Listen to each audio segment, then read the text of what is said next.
Hello guys, നമസ്കാരം. ഒരു തെറ്റ് പറ്റിക്കഴിഞ്ഞാൽ അത് തിരുത്തുന്ന ശീലം ഞാൻ എൻ്റെ ലൈഫിൽ വെച്ച് പുലർത്തുന്നൊരു കാര്യമാണ്.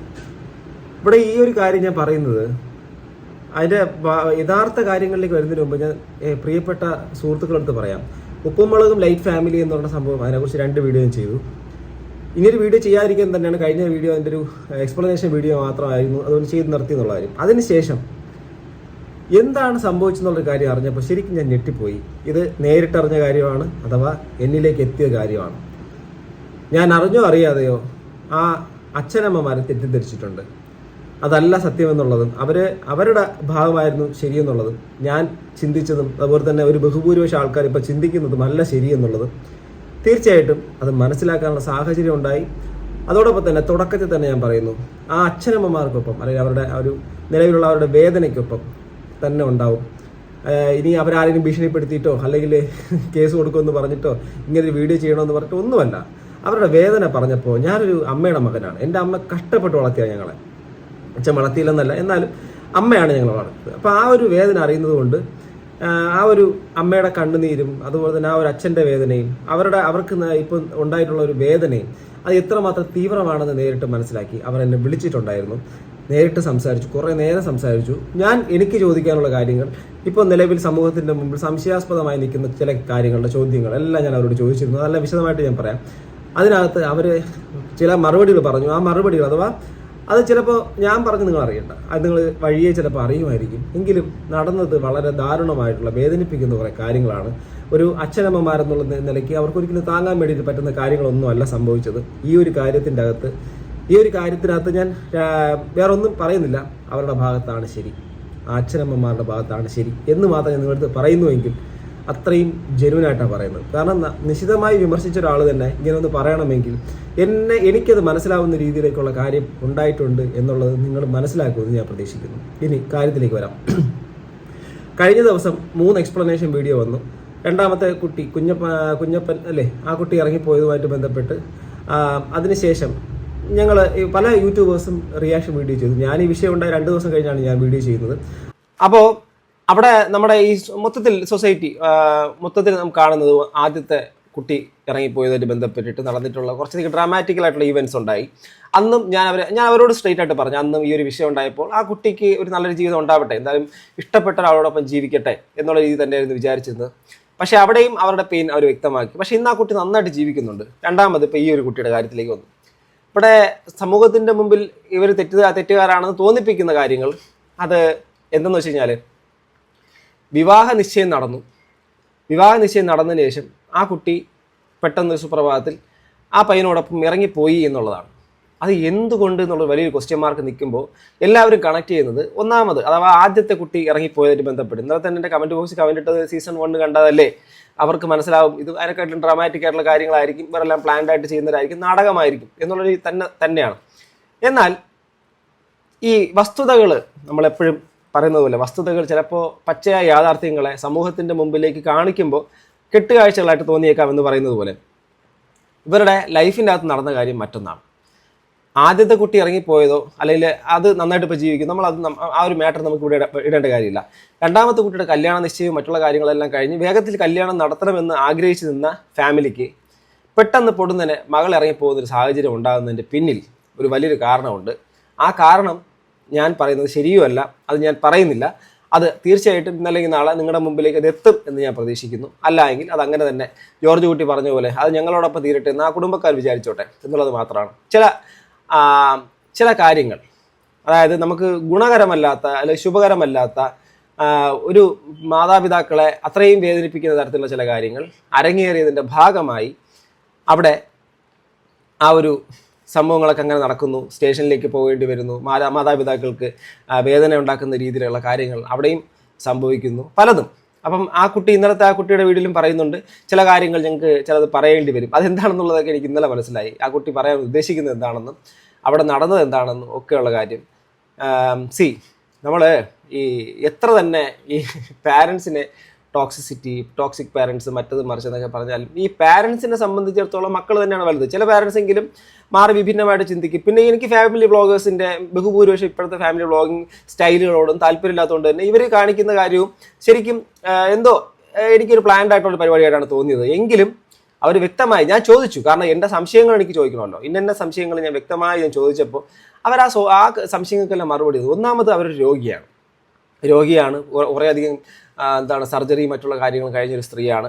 അതോടൊപ്പം തന്നെ ഈ കുട്ടിക്ക് രോഗം ഉണ്ടായിരുന്നു, അത് ക്യാൻസറുമായിട്ട് ബന്ധപ്പെട്ടിട്ടുള്ള അതും ഒക്കെ ക്ലിയർ ആക്കുന്നതുമായിട്ട് ബന്ധപ്പെട്ടിട്ട് അച്ഛൻ 10-20 വർഷത്തോളം വിദേശ രാജ്യത്ത് ജോലി ചെയ്തു, ഗൾഫ് കൺട്രീസിൽ UAE എന്താണെന്നോ അങ്ങനെ ജോലി ചെയ്ത് അത്യാവശ്യം നല്ല രീതിയിൽ തന്നെ പോയൊരു കുടുംബം കൊറോണയും മറ്റുള്ള കാര്യങ്ങളൊക്കെ ബന്ധപ്പെട്ടിട്ട് അവരുടെ ബിസിനസ് തകരുന്നു. അങ്ങനെ പലതും അവർക്ക് സാമ്പത്തികമായിട്ട് നിലനിൽപ്പിൻ്റെ ഒരു സാഹചര്യം വന്ന സമയത്താണ് അവരും യൂട്യൂബ് തുടങ്ങുന്നതും അതുമായിട്ട് മുന്നോട്ട് പോകുന്നത്. പിന്നെ കുറേ കോൺട്രവേഴ്സി ഒക്കെ ഉണ്ടായിട്ടുണ്ട്, സ്വാഭാവികമാണ്. യൂട്യൂബിനകത്ത് നമ്മുടെ ഈ ഫാമിലി വ്ളോഗിങ് പരിപാടി വരുമ്പോഴേക്കും കോൺട്രവേഴ്സികൾ ഉണ്ടാവും, റിയാക്ഷൻസ് ഉണ്ടാവും. അത് അവർക്ക് ചാനലിന് ഗുണം തന്നെയാണെങ്കിലും പബ്ലിക്കിൻ്റെ മുമ്പിൽ നാറ്റക്കേസ് തന്നെയാണത്.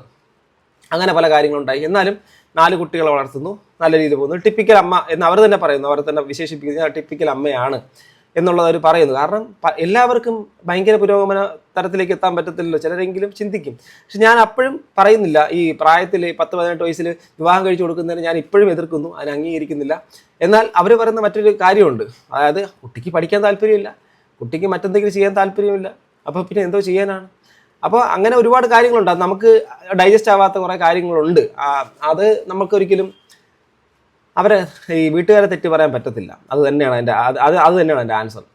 അതിനുശേഷം ഈ പയ്യൻ്റെ വിവാഹ ആലോചന വരികയും അത് എല്ലാം നോക്കി നടത്തുകയും പെട്ടെന്ന് നടത്താനുള്ള ശ്രമം നടത്തുകയും എന്തുകൊണ്ടാണ് ഡിലേ വന്നെന്നുള്ള കാര്യത്തിന് ഇവരല്ല കാരണക്കാർ. അഥവാ കല്യാണം നീണ്ടു പോകുന്നു അല്ലെങ്കിൽ കല്യാണത്തിന് ഒത്തിരി നാളൂടെ കഴിയും എന്നുള്ള കാര്യത്തിൻ്റെ കാരണക്കാർ ശരിക്കും പറഞ്ഞാൽ ഈ പെൺകുട്ടിയുടെ അച്ഛനും അമ്മയും അല്ല, അവരല്ല. അവർ നിശ്ചയിച്ച സമയത്തോ അതിന് മുമ്പോ നടത്താനൊക്കെ അല്ലെങ്കിൽ കല്യാണം നേരത്തെ നടത്താനൊക്കെ റെഡി ആയിരുന്നു എന്നുള്ള രീതിയിലേക്കാണ് കാര്യങ്ങൾ എനിക്ക് മനസ്സിലാക്കാൻ കഴിഞ്ഞത്. പിന്നെ തെറ്റിദ്ധരിക്കപ്പെട്ടു, ആ അച്ഛനും അമ്മയും തെറ്റിദ്ധരിക്കപ്പെട്ടു. അവരെ സംബന്ധിച്ചിടത്തോളം മകള് പോയി, പക്ഷേ അത് പോയതിൻ്റെ കാരണങ്ങളും മറ്റുള്ള കാര്യങ്ങളൊക്കെ വേറെ പലതുമാണ് എന്നുള്ളത് മനസ്സിലാക്കാൻ പറ്റി. അപ്പോഴാണ് എനിക്ക് ശരിക്കും പറഞ്ഞ സഹതാപവും വിഷമവും തോന്നി. അപ്പം നമ്മൾ ഒരാൾ വേദനിച്ചിരിക്കുന്ന സമയത്ത് നമ്മളവരെ ഔട്ട് ലെയർ മാത്രമാണ് കണ്ടിട്ട് സംസാരിച്ചത്. ആ ഔട്ടർ ലെയറിൻ്റെ അകത്ത് ആ മുൻകാലത്തുള്ള കാര്യം വെച്ചിട്ട് മുൻവിധിയോടുകൂടി തന്നെയാണ് സംസാരിച്ചത്. ആ തെറ്റ് ഞാനിവിടെ തിരുത്തുകയാണ്. ഈ ഒരു കാര്യത്തിൻ്റെ അകത്ത് ആ അച്ഛനമ്മമാർക്ക് ശരിക്കും പറഞ്ഞാൽ അവർക്ക് യാതൊരു തെറ്റും പിഴവും പിശകും സംഭവിച്ചിട്ടില്ല. അവരുടെ കരഞ്ഞ മുഖങ്ങൾ, ആ മുഖത്തിൻ്റെ ആ കണ്ണുനീർ, അത് സത്യമുള്ളതാണ്. അത് നമ്മൾ മനസ്സിലാക്കണം. ഇത് എത്ര പേര് കണ്ടിട്ട് നിങ്ങൾക്ക് എത്ര പേർക്ക് ഉൾക്കൊള്ളാൻ പറ്റും? നിങ്ങൾ ചിലപ്പോൾ ചിന്തിക്കും, നിങ്ങളെ വിളിച്ചാൽ അവർ കൺവിൻസ് ചെയ്തു. എന്നെ കൺവിൻസ് ചെയ്യാൻ ഭയങ്കര പാടുള്ള ആളാണ് ഞാൻ. അത് എന്നെ വിളിച്ചിട്ടുള്ളവർക്കറിയാം. അങ്ങനെ ഒന്നും കൺവിൻസ് ചെയ്യാൻ പറ്റുന്ന ഒരാളല്ല ഞാൻ. അങ്ങനെ വെറുതെ ഒരു കള്ളത്തരം പറഞ്ഞാൽ അങ്ങനെ വിശ്വസിക്കുന്ന ഒരാളുമല്ല ഞാൻ. സോ അവിടെ നടന്ന സാഹചര്യങ്ങൾ ഇപ്പം നമ്മളെ എത്രയോ, ഞാൻ സാമൂഹിക ഇടപെടലുമായിട്ട് നിലനിൽക്കുന്ന ഒരാളാണ്, ഒരുപാട് സാമൂഹിക ഇടപെടൽ നേരിട്ട് നടത്തുന്ന ഒരാളാണ്. ഇതുപോലെ പല പെൺകുട്ടികൾ ഇറങ്ങിപ്പോയ സമയത്ത് നമ്മൾ സംസാരിക്കാൻ രാഷ്ട്രീയപരമായിട്ടുള്ള കാര്യങ്ങളിലും ഇടപെട്ടിട്ട് നേരിട്ട് ആ വീടുകളിലൊക്കെ പോയി സംസാരിച്ചിട്ടുള്ള ആൾക്ക് തന്നെയാണ് ഒത്തിരി കാര്യങ്ങൾ ഇടപെട്ടിട്ടുണ്ട്. അപ്പോൾ നമുക്കറിയാൻ പറ്റും അവർ കള്ളത്തരം പറയുന്നതാണോ സത്യമാണോ എന്നുള്ളത്. അവർക്ക് അവരുടെ പെയിനാണ് അവർ പറഞ്ഞത്.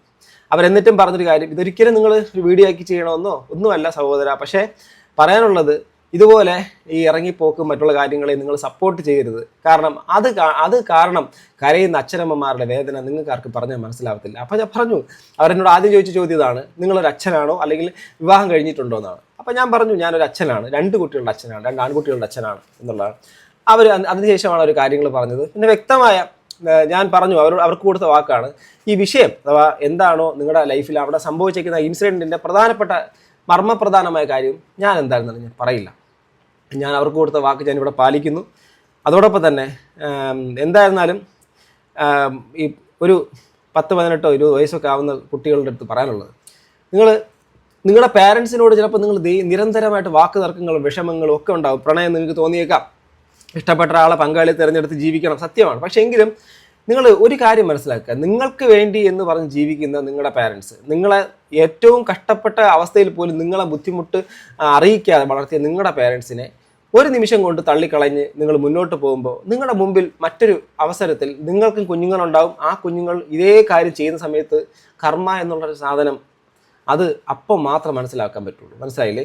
നമ്മൾ ചിലപ്പോൾ വിചാരിക്കും ഒരു ഇറങ്ങിപ്പോക്ക്, അത് കഴിഞ്ഞതിന് ശേഷം ഒരു ഫാമിലി വ്ളോഗ് തുടങ്ങാം. ഫാമിലി വ്ളോഗ് തുടങ്ങിയതിന് ശേഷം അതിൽ നിന്ന് കുറേ പൈസ കിട്ടും. മറ്റുള്ള യൂട്യൂബ് പല ക്രിയേറ്റേഴ്സും, ഇപ്പോൾ പ്രണവ് പ്രവീണിനെ പോലെയോ അല്ലെങ്കിൽ മറ്റുള്ള പല ആൾക്കാരെ പോലെയൊക്കെ നമുക്ക് പെട്ടെന്ന് വീട് വാങ്ങാം, കാറ് വാങ്ങാം എന്നൊക്കെ പറഞ്ഞിട്ടുള്ള വ്യാമോഹത്തോടു കൂടിയൊക്കെ ഇങ്ങനെയൊക്കെയുള്ള പരിപാടികളിലേക്ക് പോകാൻ താല്പര്യപ്പെട്ട് നിൽക്കാതെ, സത്യം പറഞ്ഞാൽ അതൊക്കെ നിങ്ങളുടെ വെറും മായാമോഹ വലയങ്ങളാണ്. അങ്ങനെ സംഭവിച്ചിട്ടില്ല എങ്കിൽ, അഥവാ നിങ്ങൾ ഉദ്ദേശിക്കുന്ന തരത്തിലേക്ക് നിങ്ങൾക്ക് വളർച്ചയിലേക്ക് എത്താൻ പറ്റിയിട്ടില്ല എങ്കിൽ നിങ്ങൾ അവിടെ സാഡാവും. നിങ്ങൾക്ക് പൈസ അതേ രീതിയിൽ കിട്ടിയിട്ടില്ല എങ്കിൽ നിങ്ങളുടെ ലൈഫ് വല്ലാത്തൊരവസ്ഥയിലേക്ക് പോകും, ഫ്രസ്ട്രേഷൻ അടിക്കും, നശിച്ചു പോകും. അതുകൊണ്ട് ഒരിക്കലും ഒരു ഫാമിലി വ്ളോഗ് തുടങ്ങാമെന്ന് പറഞ്ഞിട്ടോ അങ്ങനെ ഒരു വ്ളോഗിലൂടെ നമുക്ക് കുറേ പൈസ ഉണ്ടാക്കുമെന്ന് പറഞ്ഞിട്ട് ജീവിതത്തിൽ പങ്കാളിയെ തിരഞ്ഞെടുക്കാൻ ആരും ചെയ്യാൻ ശ്രമിക്കരുത്. അതോടൊപ്പം തന്നെ 10, 18, 20, 22 വയസ്സൊന്നും ഒരിക്കലും കല്യാണ പ്രായമായിട്ട് നിങ്ങൾ സ്വയം കണക്കാക്കരുത്. നിങ്ങൾക്കൊരു പങ്കാളി വേണമെന്ന് ചിന്തിക്കാൻ ആ സമയം എടുക്കുക. അതോടൊപ്പം തന്നെ പാരൻസിന് ഒന്നുമല്ലെങ്കിൽ അത്രയും കാലം വളർത്തിയവരാണ്, അവർക്കൊരു മിനിമം ഒരു വില കൊടുക്കണം. അത് അവർ പറയുന്ന ആളെ നിങ്ങൾ കിട്ടണമെന്നല്ല. നിങ്ങൾക്ക് താല്പര്യമുണ്ടെങ്കിൽ അവരുടെ അനുഗ്രഹത്തോടു കൂടി ഒരു വിവാഹത്തിലേക്ക് കടക്കുകയാണെങ്കിൽ, അല്ലെങ്കിൽ നിങ്ങൾക്ക് ഇഷ്ടങ്ങൾ പറയുക, അത് നിങ്ങൾ നടത്തി തരാൻ വേണ്ടി ശ്രമിക്കുക, നിങ്ങൾ സ്വന്തം കാലിൽ നിൽക്കുക. അങ്ങനെയൊക്കെയുള്ള ഒരുപാട് കാര്യങ്ങളുണ്ട്. അല്ലാതെ ഒരു 18 വയസ്സ് കഴിഞ്ഞാൽ ഒരു ഒളിച്ചോട്ടം എന്നൊക്കെ പറയുമ്പോൾ അത്രയും കാലം വളർത്തിയ അച്ഛനമ്മമാർ വെറും മണ്ടന്മാരായിപ്പോൾ. ഈ ഇറങ്ങിപ്പോയവരെല്ലാവരും നല്ല രീതിയിൽ ജീവിക്കുന്നു എന്ന് ചോദിച്ചാൽ അതുമില്ല. സോ അതൊക്കെ ഒന്ന് ആലോചിക്കണം. എന്തായിരുന്നാലും അവരുടെ കണ്ണുനീര് ഭയങ്കര സത്യമുള്ളതാണ്. സത്യമായിട്ടും ആ കുട്ടികളെ വളർത്തിയതും ആ അമ്മയുടെ അവരുടെ വിഷമം, അവർക്ക് ലിവറിൻ്റെയോ ഒക്കെ പ്രശ്നങ്ങളൊക്കെ ഉണ്ട്, അവർക്ക് കുറേ സർജറി നടന്നതാണ്. അതോടൊപ്പം തന്നെ മകളുടെ അസുഖം ഭേദമാക്കാൻ വേണ്ടിയിട്ട് ആസ്റ്റർ മെഡിസിറ്റിയിലൊക്കെ ഒരു ട്രീറ്റ്മെൻറ്റ് ചെയ്യുക എന്നൊക്കെ പറഞ്ഞ് എന്തുമാത്രം കാശ് ചിലവുള്ള കാര്യമാണ്. അപ്പോൾ ഈ നാട്ടുകാരുടെ തെരുവിളി കേട്ടിട്ട് കിട്ടുന്ന പൈസ കൊണ്ട് സത്യം പറഞ്ഞാൽ വീട്ടിലുള്ള കുട്ടികളുടെയും അവരുടെ അസുഖത്തിൻ്റെ മരുന്ന് വാങ്ങുക, കുടുംബ ചെലവ് നോക്കുക. അത് കൊറോണയ്ക്ക് മുമ്പേ വന്നിട്ടുള്ള സാഹചര്യങ്ങൾ കാരണം, ദുസ്സാഹചര്യങ്ങൾ കാരണം, കടങ്ങൾ കയറി വന്നത് കാരണവും അവരുടെ ബുദ്ധിമുട്ടുകൾ കാരണവും അവർക്ക് ഈ പറഞ്ഞ കാര്യങ്ങളൊക്കെ ചെയ്യാതിരിക്കാനും നിവർത്തിയില്ലായിരുന്നു. കേട്ടപ്പോൾ വിഷമം തോന്നിയിട്ട് ഞാൻ അതുകൊണ്ട് പറയാം. അല്ലാതെ അവരെ വന്നിരുന്ന് ന്യായീകരിക്കാനൊന്നും ഞാൻ ശ്രമിക്കത്തില്ല. എനിക്കങ്ങനെ സ്വഭാവവും ഇല്ല, ഒരാളെ ന്യായീകരിച്ച് പറയാൻ ഇഷ്ടവുമല്ല. പക്ഷേ ഇത് ഞാൻ മനസ്സറിഞ്ഞ് പറയുകയാണ്, ആ അച്ഛനമ്മമാർ റിയലി അവർ വളരെ വല്ലാത്തൊരവസ്ഥയിലൂടെ കടന്നു പോവുകയാണ്. നിയർലി അതൊരു ആത്മഹത്യയുടെ സ്റ്റേജിലേക്ക് വരെ പോയ ഒരവസ്ഥയായിരുന്നു. അവരത് എങ്ങനെയെങ്കിലും അത് അതിജീവിക്കട്ടെ. അച്ഛനമ്മമാരെ മറന്നുകൊണ്ട് നിങ്ങൾ വളരുകയാണെങ്കിൽ, നിങ്ങളൊരു കാര്യം മനസ്സിലാക്കുക, നാളെ അതേ അവസ്ഥയിൽ നിങ്ങൾ എത്തുകയാണെങ്കിൽ നിങ്ങൾക്ക് വളർന്നു വരുന്ന കുട്ടികൾ അത് ചെയ്താൽ മാത്രമേ ആ പെയിന് മനസ്സിലാവുള്ളൂ. പണ്ടൊക്കെ എൻ്റെ അമ്മയും അച്ഛനൊക്കെ പറയുമായിരുന്നു, നീയൊക്കെ വളർന്നു വരുമല്ലോ അപ്പം അറിയാമല്ലോ എന്ന് മനസ്സിലാക്കുമ്പോൾ അപ്പോൾ ചിരിച്ച് കളഞ്ഞെങ്കിൽ ഇന്ന് മനസ്സിലാക്കുന്നുണ്ട്. 2 കുട്ടികൾ വളർന്നു വരുമ്പോൾ മനസ്സിലാവുന്നുണ്ട്. സോ ആ അമ്മയ്ക്കും അച്ഛനും നിലവിലെ ആ ഒരു വിഷം മാറി വരട്ടെ. കുട്ടി ജീവിക്കാൻ വേണ്ടിയിട്ട് പോയ കുട്ടിക്ക് ജീവിതത്തിൻ്റെ കൈപ്പുള്ള യാഥാർത്ഥ്യങ്ങളൊക്കെ മനസ്സിലാക്കുമ്പോഴും എല്ലാം നല്ലതിന് തന്നെ ആവട്ടെ, എല്ലാം ശുഭമായി വരട്ടെ എന്ന് മാത്രം പ്രാർത്ഥിക്കുന്നു, ആശംസിക്കുന്നു. എന്തായാലും അവരുടെ കണ്ണുനീർ സത്യമുള്ളതാണ്, സത്യമാണ്. ഞാൻ ആദ്യം വിചാരിച്ചൊരു പ്രാഗി ശപിച്ച് നശിപ്പിക്കുക, കുട്ടി ഇറങ്ങിപ്പോയതിനെ അങ്ങ് ശപിക്കുകയാണ്, ഇതൊരു കോണ്ടൻ്റായിട്ട് കുറേ നാൾ പോവും. അങ്ങനെയല്ല സംഭവം, അതല്ല. അവർ കരഞ്ഞതും ശാപമല്ല, ആ പുള്ളിക്കാരൻ പറഞ്ഞത് ഈ പക്വതയില്ലാത്ത പ്രായത്തിൽ ചെയ്തേക്കുന്നതൊക്കെ ഇപ്പോഴും അല്ല പിന്നീട് അറിയുമെന്ന് പറഞ്ഞതിൻ്റെ യഥാർത്ഥ പൊരുളൊക്കെ എനിക്ക് ഇന്നലെ മനസ്സിലായി. സോ അച്ഛനമ്മമാരെ ധിക്കരിക്കുകയും വിഷമിപ്പിക്കുകയും വേദനിപ്പിക്കുകയും ചെയ്യുമ്പോൾ ഇന്ന് ഞാൻ നാളെ നീ എന്നുള്ളൊരു വാക്ക് മറക്കാതിരിക്കുക. ബൈ.